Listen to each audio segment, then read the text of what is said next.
Friends, Mahindra সুপ্রো engine timing chain কী করে fitting করব আর chain related যে পার্টসগুলো রয়েছে সেগুলো সম্পর্কে আমরা এই ভিডিওতে জানবো। তো চলো ভিডিওটা দেখে নিই।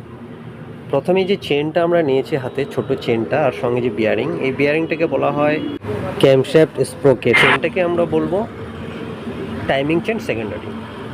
এই চেনের মাঝখানে একটা পার্টস লাগবে, এটাকে আমরা বলবো হাইড্রোলিক টেনশনার সেকেন্ডারি। এই যে দেখো, এই টেনশনারের সঙ্গে একটা লক রয়েছে, এই লকটাকে টেনে বের করে দিলেই টেনশনার রিলিজ হয়ে যাবে। আর বোল্টগুলো লাগিয়ে ভালো করে টাইট করে নেব আমরা এই হাইড্রোলিক টেনশনারটাকে।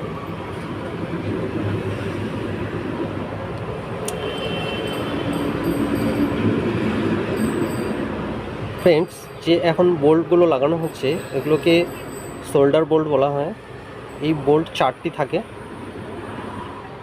এই বোল্টের কাজ হচ্ছে চেনের বড় যে চেনটা থাকবে, টাইমিং চেন, সেই চেনটাকে আটকানোর জন্য চেন গাইড থাকে, একটা ছোট চেন গাইড, আর বড় যে গাইডটা থাকবে সেটাকে টেকনিক্যালি টেনশনার আর্ম বলবো।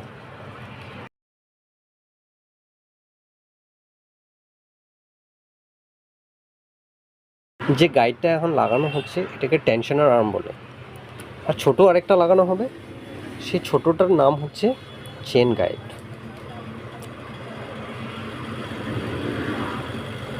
এই যে বন্ধুরা, চেন গাইডটাকে লাগানো হলো।